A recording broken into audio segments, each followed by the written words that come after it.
is the Chrissy Swan Show. Let's talk about Margot Robbie. Chrissy's Clickbait. Margot Robbie is going to be, if not already, one of the legendary actors of our generation. Without question. She is smart. She is wonderful. She has extraordinary business savvy. She's just a wonderful, exceptional woman. And most importantly, she's an Aussie. She's Australian. And we get to claim her. I know. The new mom has sat down for a podcast. I wonder if this was after the baby was born or before. I listened to a lot of it. It's called Talking Pictures, the podcast. Yeah. There was no real chat of the baby, so I feel like it was in the can before she gave birth. But also, it's very like her to absolutely compartmentalise that, and she will never talk about it. Which we love. Well, we still don't know what the baby's called, which I absolutely give kudos for. Yeah. So she has talked about her so far glittering career. The first bit that I want to talk about is, I mean, there's, 2 or 3 of it. The very interesting story of Babylon. Now, this was a film that came out not that long ago, within the last 5 years. 2022, I want to say. Yeah, right, last 3 years. And I loved it. It was visually amazing. Brad Pitt was in it, Margot Robbie, obviously, and Jean Smart, who has found newfound fame in Hacks. What series. A lineup. What a trio. So extraordinary. And the film was great. Great script, great cinematography, all great costumes. And it absolutely flopped at the box office, which is a story that sometimes happens to films that go on to be legendary. Yeah, okay. And she still doesn't know what happened.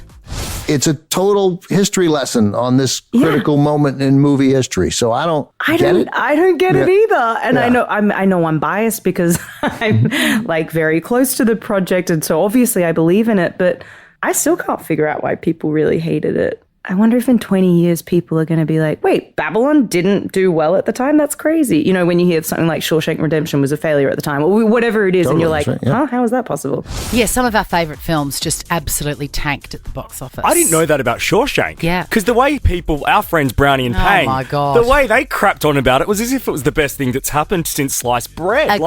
Agreed.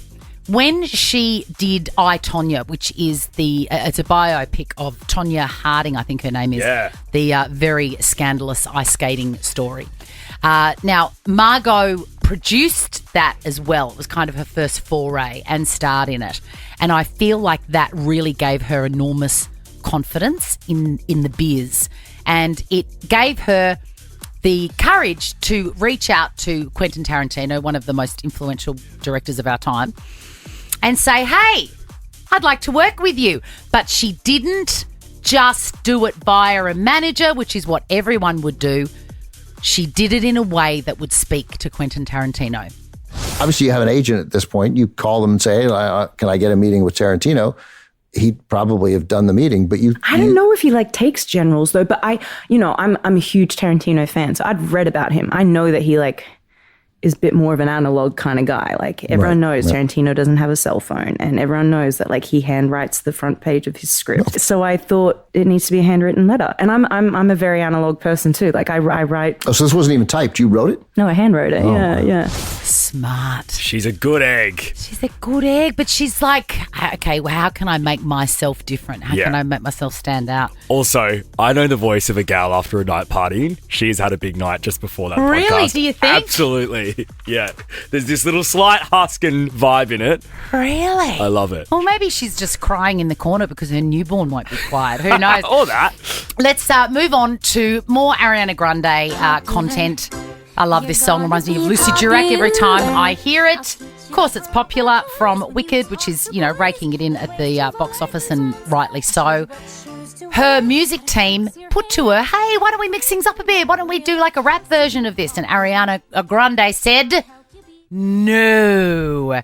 And the exact line is, I want to be Glinda, not Ariana Grande playing Glinda. I get that. Good on her. I do too. My favourite part of what she said, though, at the start of that sentence was, absolutely not. Absolutely not. But I just wanted to check in. How's everyone with their holding space for the lyrics of Defying Gravity going? How's This everyone? week, people are taking the lyrics of Defying Gravity and really holding space with that. Yeah. And feeling power in that. I didn't know that was happening. Oh, my God. I've seen it, yeah. That's really powerful. Yeah. That's what I wanted. I didn't know that was happening. Can you just put your finger over here and I'm just going to hold Touch your my nail. fingernail for the whole time? The Chrissy Swan Show. The Chrissy Swan Show. It's almost Friday. Chrissy's Clickbait. Kanye West, you know, he's a confusing guy for me Yeah.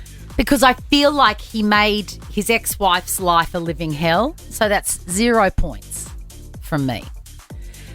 But the man's a genius. He's a genius. And I think with that, Swanee, much like several other artists, do we need to, can we separate the allegations and the alleged things that have happened with their art? Can I tell you, it's a really great conversation to have the next time you're at one of your fancy Dinners or something. oystery gin and tonic dinners.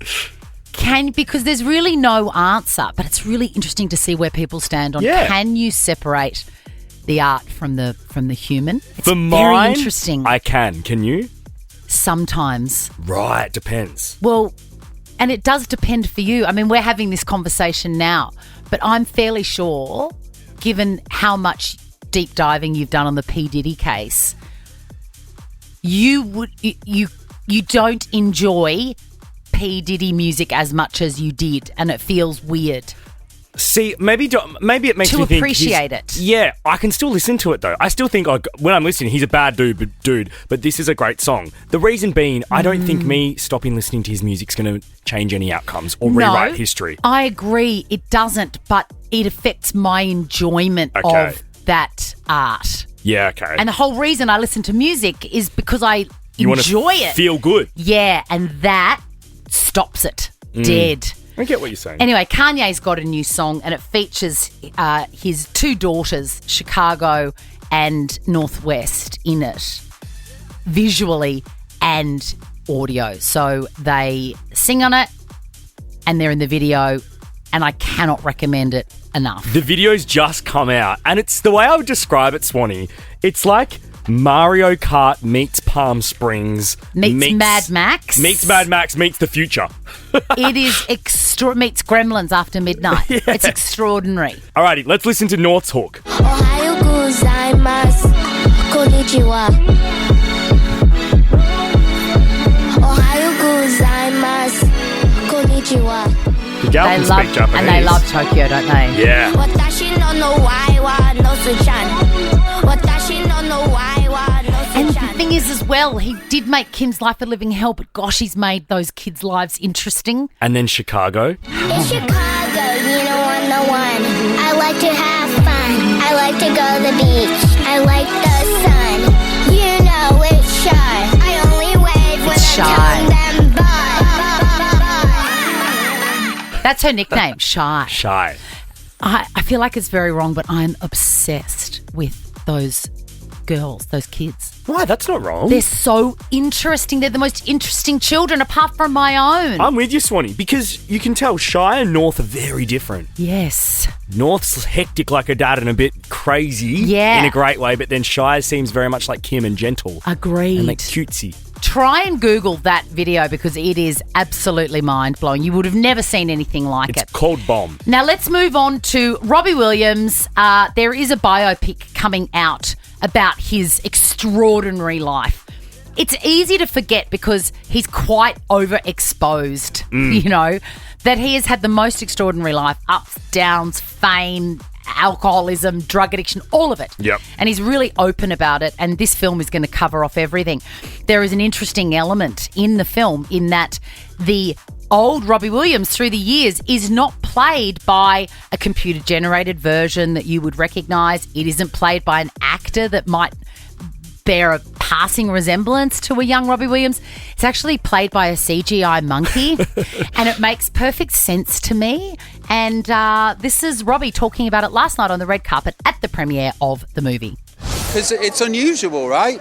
that's the thing. I'm on the spectrum. So things that are unusual to me aren't that unusual. I don't pick up those sort of cues. I don't know where I am on the spectrum, by the way, but I just know I am. It's a monkey, get over it. It's a monkey, get over it. Get over it. The reason I love this is because I'm so easily distracted. And if I can't see something, it doesn't exist. So when I'm watching the movie, all I'm going to be able to see is an actor that isn't Robbie Williams. Yeah, okay.